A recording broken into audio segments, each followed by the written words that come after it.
Hello student, today we are going to start the topic that is the denaturation of protein in biomolecule. ठीक है, in previous class we had discussed the structure of proteins. तो basically बेटा हमने structure of protein में primary structure, secondary, tertiary and quaternary structure discuss किया था. ठीक है, तो हम बोल रहे थे प्रोटीन का कौन सा स्ट्रक्चर है, दैट इज क्वाटरनरी. ठीक है, इस क्वाटरनरी स्ट्रक्चर को आप ओपन करते हो तो आपको क्या मिलता है, टर्शियरी स्ट्रक्चर. टर्शियरी को ओपन करते हो तो आपको क्या मिलता है, सेकेंडरी. और सेकेंडरी को ओपन करते हो तो आपको क्या मिलता है, प्राइमरी स्ट्रक्चर. जिसको ये नहीं पता ये स्ट्रक्चर कैसे आए हैं बेटा, पिछली वीडियो में पहले जाके उस वीडियो को चेक करें, देन इस लेक्चर को आगे कैरी फॉरवर्ड करें. ठीक है, तो firstly denaturation of protein. Denaturation of protein का मतलब क्या होता है. अब आपको मैंने क्या बताया था, ये जो स्ट्रक्चर्स बने हुए हैं primary, secondary, tertiary and quaternary, ये कौन से बॉन्ड से बेसिकली जुड़े होते थे, हाइड्रोजन बॉन्ड से. तो डीनेचुरेशन का मतलब क्या है कि अगर मैं क्वाटरनरी स्ट्रक्चर से टर्शियरी पे आती हूँ, क्वाटरनरी स्ट्रक्चर से टर्शियरी पे आती हूँ, तो मतलब मेरे पास हाइड्रोजन बॉन्ड क्या होगा, वो ब्रेक होगा. भाई क्वाटरनरी से अगर मैं टर्शियरी पे आती हूँ तो मुझे वो हाइड्रोजन बॉन्ड ब्रेक करना पड़ेगा ना. अगर कोई चीज़ उलझी हुई है उसको मैंने सुलझाना है तो मतलब वहाँ से क्या होगा, हाइड्रोजन बॉन्ड ब्रेक होगा.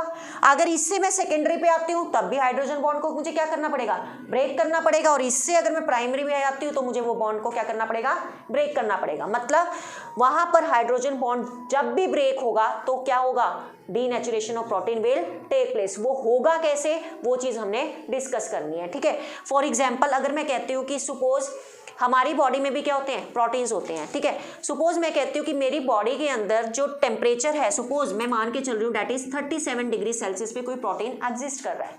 ठीक है, 37 डिग्री सेल्सियस पे क्या कर रहा है, कोई प्रोटीन एग्जिस्ट कर रहा है.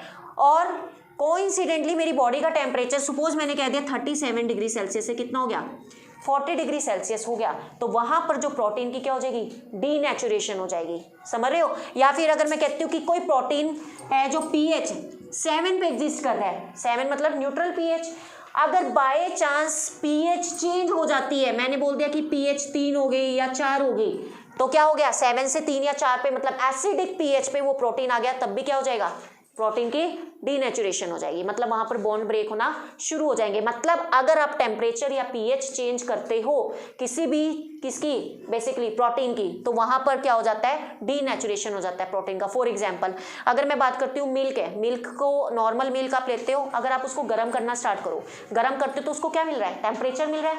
और उसमें ऊपर से आपने क्या कर दिया, लेमन स्क्वीज कर दिया, तो क्या बन जाएगा, पनीर बन जाता है ना. तो वो क्या होगी, प्रोटीन की डीनेचुरेशन. फॉर एग्जांपल अगर मैं बात करती हूँ एग होता है, ठीक है ना, एग जब तक आपने इसको हीट नहीं करा, ये किस फॉर्म में है, लिक्विड फॉर्म में है. लेकिन जब आपने इसको हीट करा या बॉयल करा तो जब ये एग वाला पार्ट होगा, यहाँ पर येलो यॉक पार्ट होता है और ये वाला पोर्शन क्या होता है, that is white portion, albumin present होता है जिसके अंदर. ठीक है, तो ये लिक्विड फॉर्म में था, जैसे ही आपने हीट करा मतलब इसका टेम्परेचर दे दिया, इसको नॉर्मल से इसको क्या कर दिया, टेम्परेचर दे दिया, मतलब टेम्परेचर आपने क्या कर दिया, चेंज कर दिया, तो यहाँ पर उस प्रोटीन का क्या हो गया, डीनेचुरेशन. मतलब उस प्रोटीन ने अपनी शेप को क्या कर लिया, चेंज कर लिया. समझ आ रहे हो बात. तो that is known as the denaturation of protein. और उसका मतलब क्या है, when the protein loses secondary and the tertiary structure then the denaturation of protein will take place. Maximum आपने प्राइमरी, सेकेंडरी, टर्शियरी और क्वाटरनरी स्ट्रक्चर पढ़ा है. तो जब ये स्ट्रक्चर अपनी शेप को क्या करना शुरू कर देंगे, लूज करना शुरू कर देंगे, या अपना स्ट्रक्चर ये लॉस खत्म करना शुरू कर देंगे, क्योंकि ये क्या है, प्रोटीन है. प्रोटीन के अंदर कौन सा स्ट्रक्चर है, क्वाटरनरी. हीट करोगे टर्शियरी पे आएगा, देन सेकेंडरी पे आएगा, तो ये स्ट्रक्चर क्या होते चले जाएंगे, लॉस्ट होते चले जाएंगे, और आपको मिलेगा क्या, दैट इज प्राइमरी स्ट्रक्चर. तो that is known as a denaturation of protein. Primary structure will always remain intact. इसमें हाइड्रोजन बॉन्ड खत्म नहीं होगा, ये नहीं है कि इसके बाद और कोई चेंज आ सकता है, ये एज इट इज रहेगा.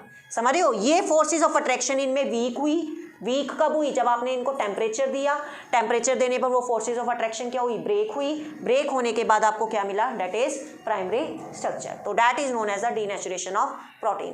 क्लियर कर लोगे. तो यहाँ पे बेटा हमारा डीनेचुरेशन ऑफ प्रोटीन ये टॉपिक खत्म होता है. नेक्स्ट लेक्चर में आएंगे बेटा हम नेक्स्ट वीडियो के साथ. इन मीन टाइम आपको कोई प्रॉब्लम होती है then you can do comment and ask. Okay, thank you.